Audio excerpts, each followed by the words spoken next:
Welcome to a new edition of the Neon Jazz interview series with Vancouver-based jazz guitarist Grdina. We talked to him on May 19, 2020 about his latest 2020 CD, Resist. On this new Septet album that came out on April 10th, he created a new suite blending progressive jazz and classical influences. He talked about releasing a new album during a global pandemic and so much more. Enjoy. It's an odd time right now because, you know, people in this pandemic have more time to listen to music than ever before, but you can't back it up with live performances. How do you feel about that kind of ambivalent world that we're in now? I mean, it's gone kind of different ways. I've got a lot of friends who are really appreciating the, slowing down of everything right now and the time to kind of, get more nested, I guess, and hang with people in their community and then also just in their own homes and then having time to kind of refocus and practice and work on things. And then, this is all thinking that things are going to come back pretty normal, hopefully fairly soon.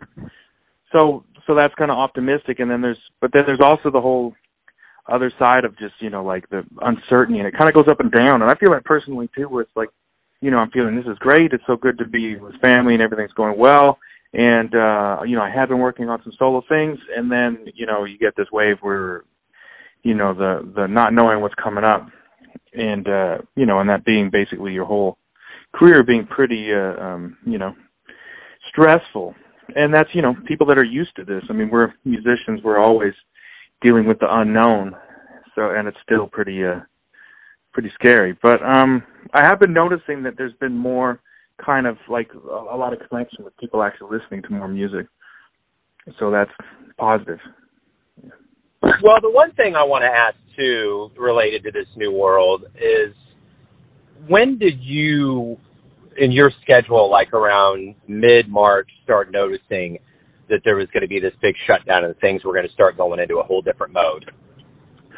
Well, I actually, I got kind of lucky. I had a lot of touring in January and February, and I had a solo tour planned down south where I was going to go to New Orleans and then and across Texas and up to California, and I actually canceled it well before the virus and everything was happening.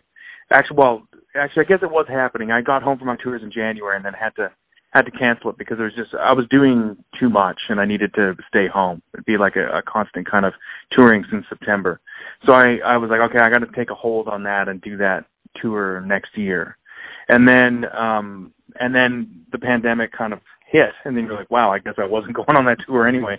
So it was basically around beginning of March that it all started settling in. And then there's a big conference in Bremen in Germany, and Canada was a featured country, and I was going to be bringing I got a 10-piece band called Haram, which is all Vancouver musicians playing Arabic music. But it's, we play from a lot of different, there's a lot of free jazz musicians and then some kind of half the band schooled in Arabic music. And we just did a few great concerts and a recording with Mark Rebo guesting with us, which is, and wait for that album to come out. It's going to actually be an album with him joining us and an amazing Persian singer named Fatia Hanari, who's, her whole family is all good friends of mine and they're incredible musicians. He's an incredible singer. So that album's going to come out, but we were supposed to play in Germany in April for this Jazz Ahead conference, and then it was waiting basically until almost April 1st before we knew it wasn't going to happen 100%. And that's when it really hit that we're going to be here for a while. And we're fortunately for us, they're postponing it till next year. So hopes is that everything will be back to normal. We'll be in Germany next year. But yeah, about April 1st, I think.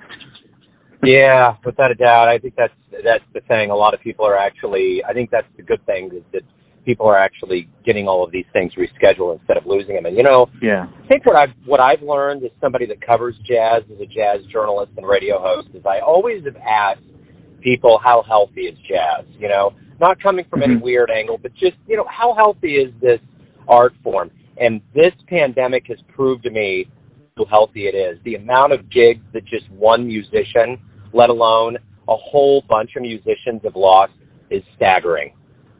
Oh yeah, I agree. I mean, I lost 3 tours with this so far, and then possibly 4. So it's And everybody I know was like that. And it really, wake up and you're like talking to your friends and you're like, yeah, everybody has so much work happening. And it's exciting. It's good to see. It's exciting. And hope it comes back. Yeah, no, I think it will. And I think that's the thing about jazz musicians is that you're not talking about an art form where people are getting into it for the money. And you're talking about an already very resilient art form. I mean, when the race riots were happening, John Coltrane made A Love Supreme. There's proof right there that you do it for the right reasons and it persists no matter what. Yeah. Yeah. Exactly. I mean that's why all of us are in it, you don't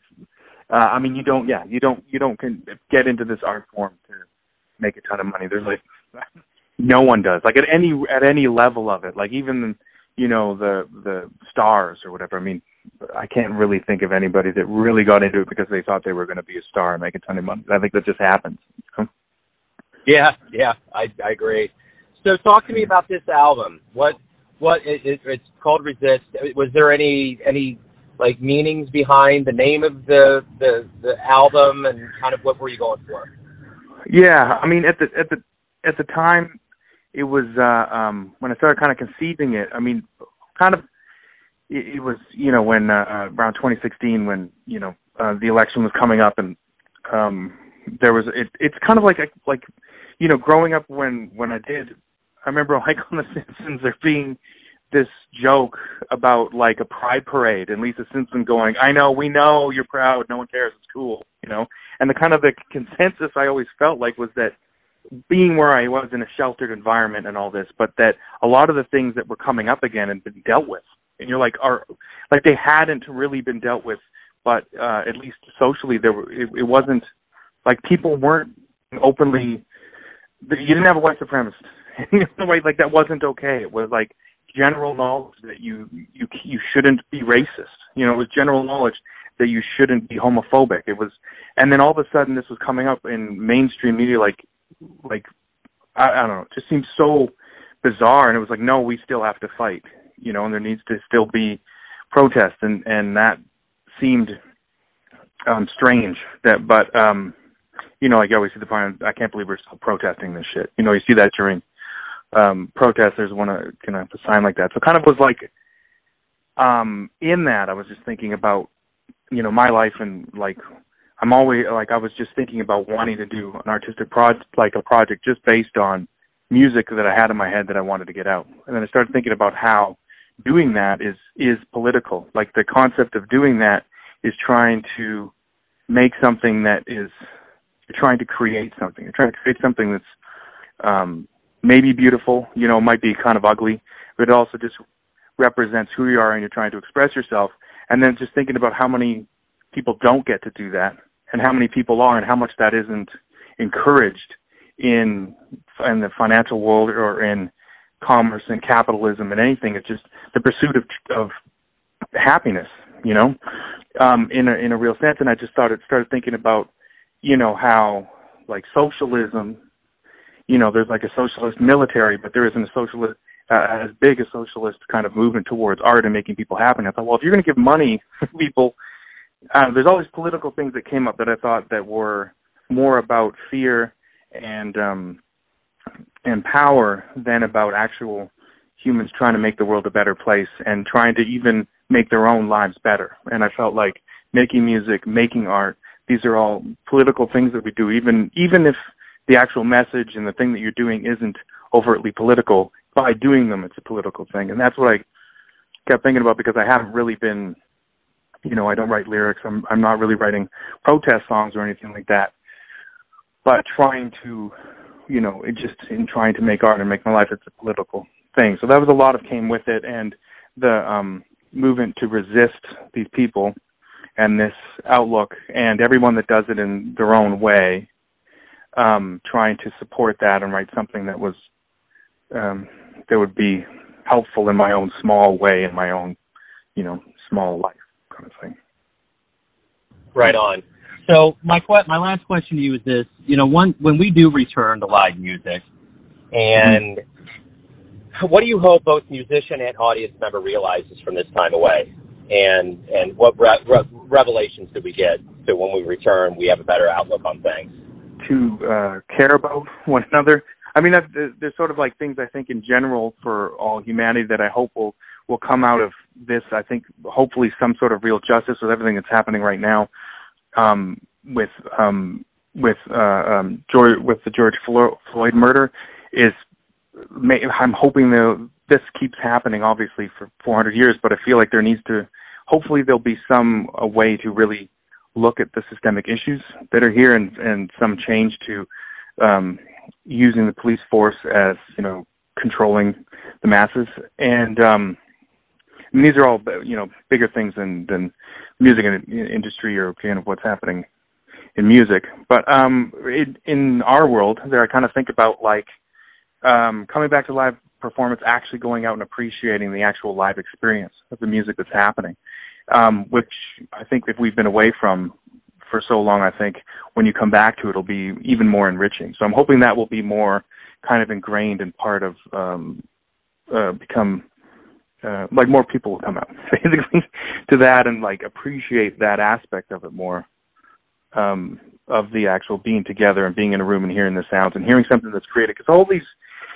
things that were the streaming concerts are cool and that's all fine, but you can't really have real reaction happening because it's, delayed time. So it's really hard to have improv happen. And there's a lot of energies that connect between people when you're improvising live with people in a room that you can't connect through a computer screen to each other. So the music doesn't have the same thing. The music doesn't have the same connection between the musicians and also between the audience. So I'm hoping that when it gets back, that real human thing that makes making music as humans for each other and with each other important for the world and for humanity will be even more apparent and even more appreciated. Because I think it is, in the general scheme of things, as far as what music can be for people, the entertainment aspect of music is massive and broad and mainstream, but the other sort of healing, cathartic process of what music really is, and I think the deeper, more real reason that we have it, isn't as appreciated. And if that, and it never has been, and I think if that was more appreciated, it would make the world more empathetic and make the world care about each other more, and we would appreciate the kind of magic that we have in front of us all the time. That's a great answer, man. Hey, Gordon, thank you for taking some time out today for Neon Jazz. Stay safe. I really appreciate it. Thanks so much for having me. Thanks for listening and tuning in to another Neon Jazz interview, where we give you a bit of insight into the finest cats in Vancouver, Kansas City, and spots all over the world, giving fans all that jazz. Thanks to Gordon for his time, music, and story. If you want to hear more interviews, go to Famous Interviews with Joe Domino in the iTunes Store. Visit neonjazz at youtube.com, and for everything Neon Jazz all the time, go to the neonjazz.blogspot.com. Until next time, enjoy the jazz, my friends.